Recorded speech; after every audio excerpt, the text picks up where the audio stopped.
Hi, good morning, good afternoon, good evening. Uh, Welcome to the Hokkaido Wildlife. My name is Daryl Yo. Okay, allow me to introduce myself a little bit.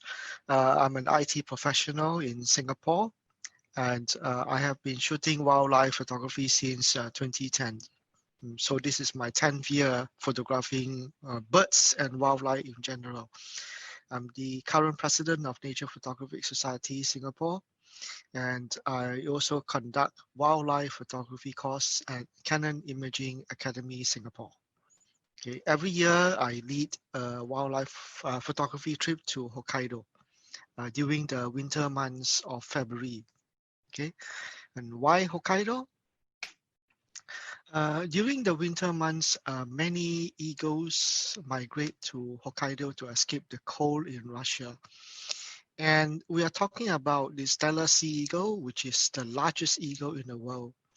So many avian enthusiasts and wildlife photographers, every year they flock to Hokkaido to see this eagle, as well as the largest owl in the world, okay, the Blakiston fish owl, right? Local farmers often provide food during the winter month when there is all the farms are covered, farmland is covered in snow. Local farmers often provide corn for the red-crowned cranes, which is also the national bird of Japan. Okay, and finally, winter landscape offer a very different backdrop for wildlife photography. Certainly, there are also opportunities for landscape in Hokkaido, and then with wildlife, it gives you a very different background. Okay. So, for example, starting with the Steller sea eagle, which is mainly migrating to Hokkaido from Russia, they can be seen perching on the icebergs, on the drift ice, and this is taken during early morning in the sunrise, okay, with a silhouette, right? During the coldest time in January, the cranes, the red-crowned cranes, typically roost in the river, which is not frozen. And during the coldest time, you get a very misty morning. Okay, so this is taken early in the morning, just after sunrise, about 6:30, but the temperature is -20. Okay, so with that contrast in the temperature, you get the mist flowing up from the river. Okay, getting shots of whitetail eagle is very easy. There are many of the whitetail eagles, which are also typically found in Europe, but they can be found in Hokkaido during the winter months. Okay. And you can photograph black kites, and they can be photographed fairly close. This is taken with a 420 mm, 300 mm plus TC, and then you have you can see how the black kites is feeding on the move. Okay. During this winter time, you also see the cranes in their courtship dance. Okay, as they prance around, red-crowned cranes mate for life. Okay, so they are often in pairs, right? Sometimes you get more than two, and this is how they are crooning early in the morning. This is part of the courtship ritual. Sometimes there are more conflict, so like this pair of cranes jumping up at one another. Okay.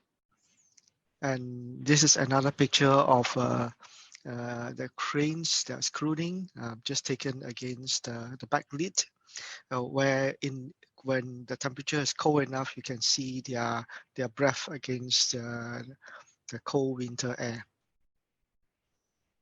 Okay, and as I said, winter landscape offer a very different backdrop. So I took this picture with in mind, like a Chinese painting, with the branches on the left and right framing the subject. Okay, and it's pure white background. So it's where you can do high key photography like this, white subject on white background. Okay, and sometimes I do a bit more artistic feel, like in this is panning, shot at something like 1/15 seconds, when the cranes are walking slowly. Okay, to create a different artistic picture.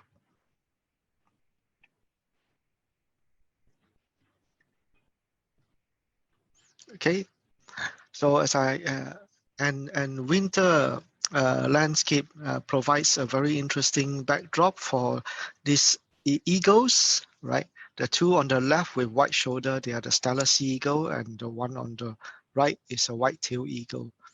So the eagles were chasing one another against the snowy mountain landscape. Okay, the light can sometimes be very awesome, and like this sunset shot.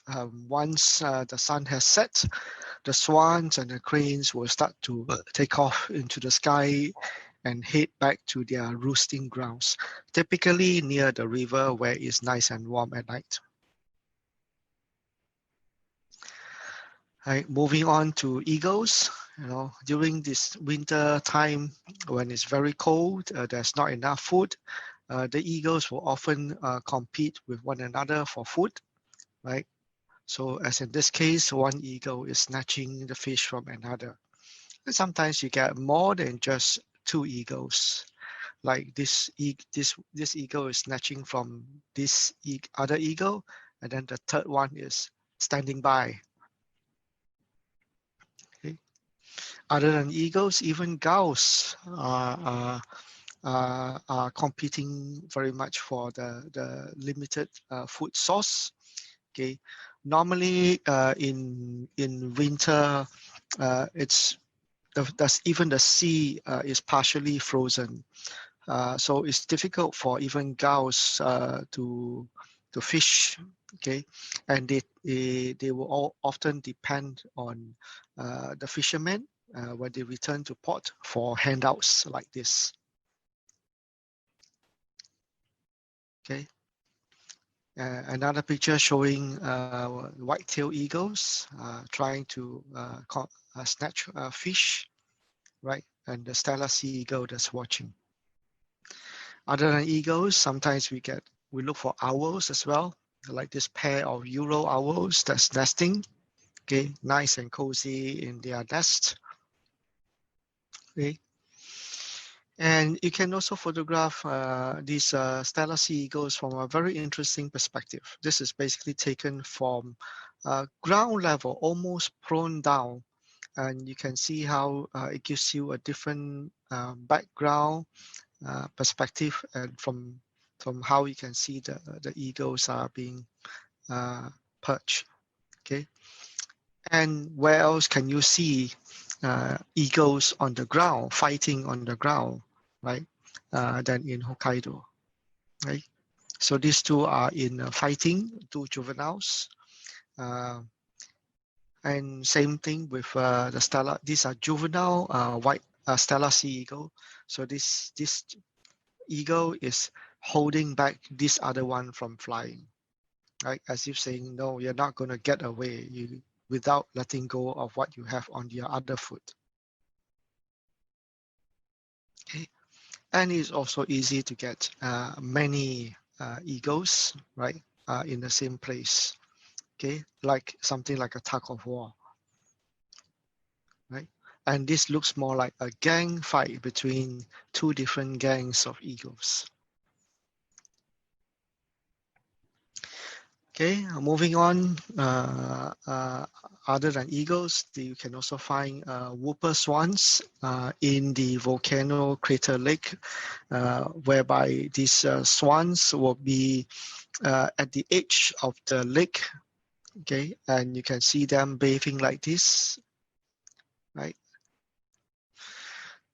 This year in 2020 is a very unusual year whereby the lake wasn't frozen at all. Okay, so the swans were able to uh, fly around and actually running on the water and squabbling in this case. Okay, another picture showing how it was like this year where the entire lake wasn't frozen. And these two swans were just landing in against the backdrop of the mountain behind. Okay, with the light pure just nice on their face. Okay, this is red-breasted merganser that is swallowing a fish. So other than swans, eagles, at the ports, fishing ports, we can find other water birds like this. Okay, so you can like this merganser, and so is gulls. Okay, and other than birds, we can also find foxes. Red foxes are pretty common in Hokkaido. Okay, and they can be seen scavenging for food. Many of them have been used to humans. So you can see with locals doing ice fishing, and these foxes may come around to the fishermen and wait for them to give out fish that they don't want to keep. Okay, right? So this is taken actually with a very short lens, 70-100. Okay, other than foxes, you can also find a lot of deer, right? These are Cicada Deer. Male have huge horns, right? The ones with the smaller horns are the younger males. Okay, and photography can also be done way into the night. Okay, whereby we will look for things like this Japanese marten. Okay, right, where there's artificial light available for us to take this picture from the hotel. And additionally, many photographers come here for this largest owl in the world, the Blakiston fish owl. Okay, so these are also these are also taken in Hokkaido. Otherwise, you will have to travel all the way to Russia to find this. Okay, right. Another shot of the Blakiston fish owl with the focus on the eye and slightly slower shutter speed. Okay, if you have any questions, please feel free to contact me in my Instagram, Facebook, or you can look up Nature Photographic Society Singapore under mpss.org.sg or in our Facebook group.